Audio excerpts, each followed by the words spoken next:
Yes, good morning at ano pa yung buko. Nagbe-breakfast ako at Tito Sen, ang dami mo na naman na pinalabas na yung mga bayaran mo na sa mga vloggers, Tito Sen. Gusto mo talaga ng Tito Sen, na gusto mo talagang laglagan? Gusto mo i-reveal ko na mula 2013 kung sino po yung kabit nyo, Tito Sen? Okay ba sa yun, Tito Sen? Gusto mo sabihin ko na kung sino yung kabit mo mula 2013 na pinalakad mo sa akin? Sabihin mo lang, Tito Sen, at ko na, i-box reveal ko na. Sasabihin ko na sa taong bayan kung sino yung kabit mo mula 2013. Sige lang, banatan nyo lang ako at marami pa akong ilalabas. Si Tito, si Vic tsaka si Joey, walang kinalaman sa sindikato dyan sa Itbulaga.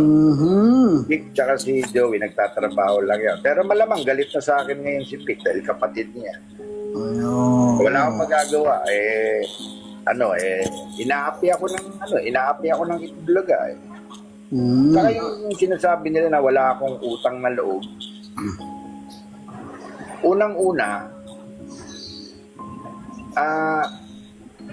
sa politika, gusto yung side ni Tito Sen. Nandyan siya sa side ng nakaalyado siya sa gobyerno eh. Doon pa lang, hiwalay na kami. Ano bang ibig sabihin nito? Dahil 6 years ago, membro ako ng Itbulaga. Magpapakatuta na lang ako kay Tito Sen, ganun ba yun? Wala pa akong sariling buhay, wala pa akong sariling desisyon. Tama. Nagagalit sa akin si Tito Sen dahil kumakampi ako kay BP Sara. Ano to, habang buhay, perket magkasama tayo dati, Tito Sen, perket magkaibigan tayo dati. Hindi na pwede akong maniwala kay BP Sara at siya ang pinaniniwalaan ko na susunod na magiging presidente ng Pilipinas dahil wala akong presidente mo. Tuta mo, Tito Sen, habang buhay? Teka muna. Kung ako'y tuta ako ng taong bayan. Tuta ako ng mga taong may hirap na ninakawan nitong gobyernong to. Yan. Tuta ako ng taong bayan. Tuta ako ng mga ninakawan. Aminin ko, tuta ako. Pero kung nagagalit ka dahil bakit hindi ako tuta mo, Tito Sen, talagang hindi ako sasama sa idin sa gobyernong yan dahil ang daming nakawan dito sa gobyernong to. Talagang never ako sasama dyan sa gobyerno. Hindi ko susuportahan tong gobyerno to dahil ito na ang pinakakurakot na gobyerno sa tanang buhay ko na naranasan. Tapos wala pa nangyayari. Tapos susuportahan ko kayo dyan sa nyo. Hindi, dito ako kay BP Sara. Dito ako. Dito ako sa DTS. Magdedeklara na akong DTS. Mag-a-apply na akong Senador Bryce. Mag-a-apply na akong senador dito kay BP Sara.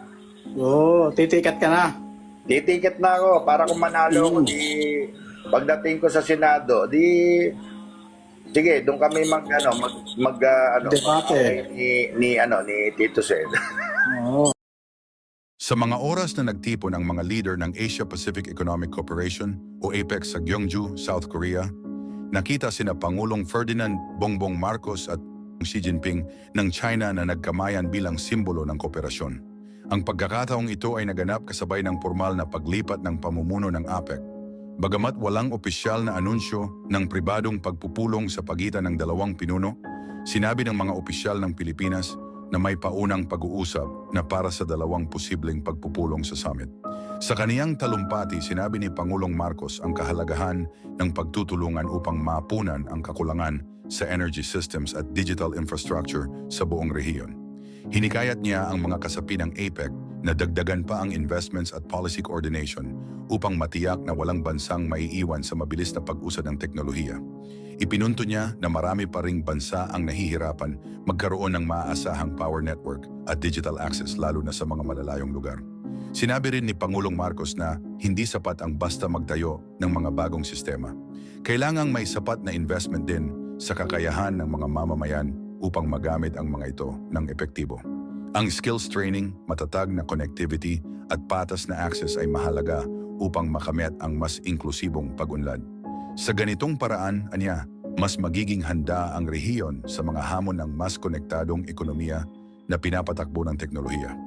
Sa mga oras na idinaos ang event, ipinakita rin ni Pangulong Marcos na hindi lang simpleng kamayan ang nangyari. Ito ay isang pahiwatig na handa ang Pilipinas na makipag-ugnayan bilang isang maaasahan at modernong katuwang sa Asia Pacific. Inimbitahan niya ang mga dayuhang investors at multinational companies na tingnan ang Pilipinas bilang potensyal na sentro para sa advanced manufacturing, data centers, at digital services. Ito ay kaugnay ng mga nauna niyang pahayag kung saan sinabi niya ang potensyal ng bansa sa larangan ng infrastructure at ang pagiging bukas nito sa mga kolaborasyon sa ibang bansa.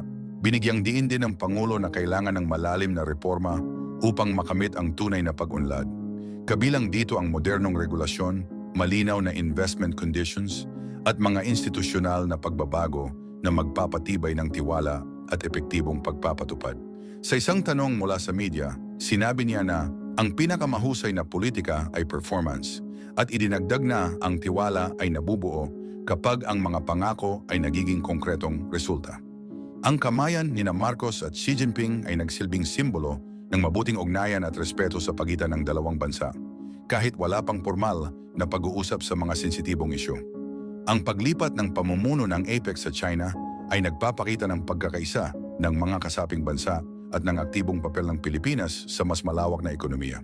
Kapag pinagsama ang mga kaganapan, ang kamayan at ang talumpati tungkol sa investment, malinaw na ipinapakita ng Pilipinas ang posisyon nito bilang tulay ng kooperasyon at oportunidad sa rehiyon. Sa isang panig, binibigyang diin ng bansa ang pangangalaga sa sariling interes. Sa kabilang panig, nananawagan ito ng mas malawak na aksyon para sa connectivity, digital readiness at inklusibong pag-unlad. Anyway, mga kapupong, sa mga oras na nagpapatuloy ang summit, inaasahang tututukan ng mga bansa kung may sasalin sa konkretong proyekto ang mga pangako, kung paano mababawasan ang agwat sa digital and energy access, at kung paano magagamit ng Pilipinas ang mga diplomatikong pagkilos nito upang makamit ang tuloy-tuloy na pag-unlad sa ekonomiya at teknolohiya. Pero ang tanong ko sa inyo, mga kapupong no ngayon ano ang masasabi niyo sa aksyon na ginawa ni PBBM kay Xi Jinping? Well, okay lang ba na i-comment niyo ang inyong sagot sa comment section? Sa mga nakaraang buwan, ang Pilipinas ay nagsagawa ng mga tuloy-tuloy na aksyon upang maisakatuparan ang matagal ng plano na ipakilala ang paggamit ng nuclear energy sa pambansang power grid. Ang inisyatibong ito ay nagtipon ng mga pinuno ng pamahalaan, mga eksperto sa enerhiya, at mga pandaigdigang katuwang upang bumuo ng ligtas at responsabling sistema na itinuturing ng marami bilang isang mahalagang yugto sa paghahangad ng bansa ng matatag at pangmatagalang seguridad sa enerhiya.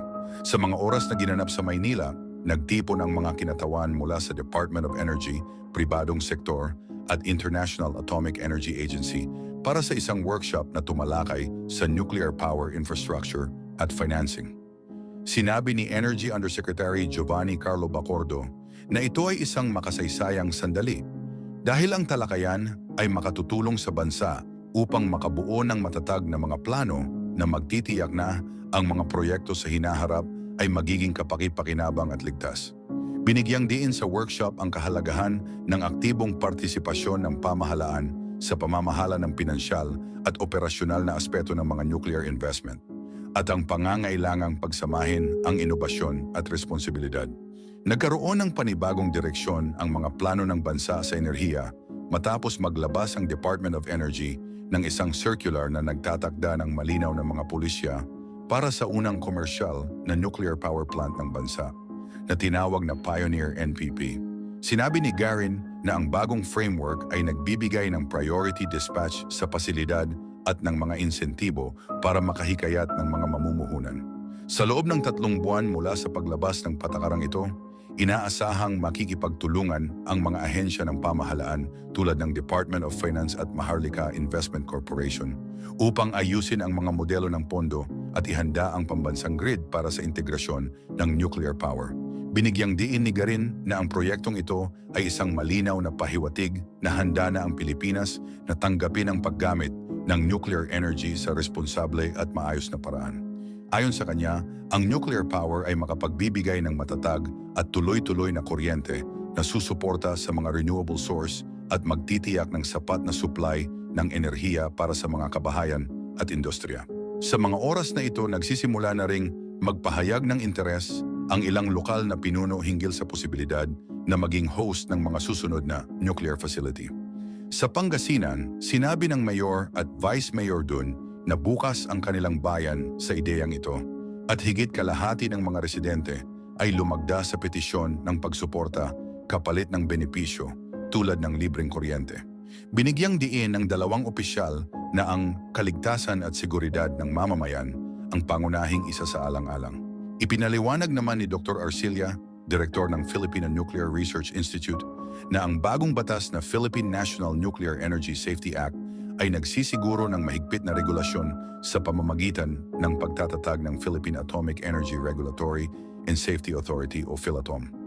Ang ahensyang ito ay magiging independent body na magbibigay ng lisensya lamang kapag napatunayan na ang bawat yugto mula sa konstruksyon hanggang operasyon ay sumusunod sa mga pamantayang pangkaligtasan ng International Atomic Energy Agency.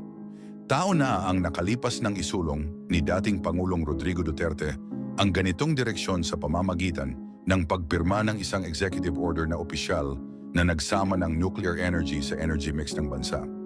Sa utos na ito, inatasan ng isang interagency committee na pag-aralan ang posibilidad ng pagbubukas muli ng Bataan plant na matagal nang hindi aktibo. Sa mga oras na may mga pangkat na naghayag ng pag-aalala tungkol sa halaga at praktikalidad ng mga proyektong nuklear, iginiit ng mga opisyal ng pamahalaan na ang bawat aksyon ay nakabatay sa mga internasyonal na pamantayan at mahigpit na safety protocols. Para sa marami, ang kasalukuyang pag-usad ay sumisimbolo ng panibagong pangako ng bansa na magkaroon ng abot-kaya at maaasahang enerhiya para sa mga susunod na henerasyon. Isang adhikaing hinubog ng pagtutulungan, maingat na pagpapasya at tuloy-tuloy na pag-unlad.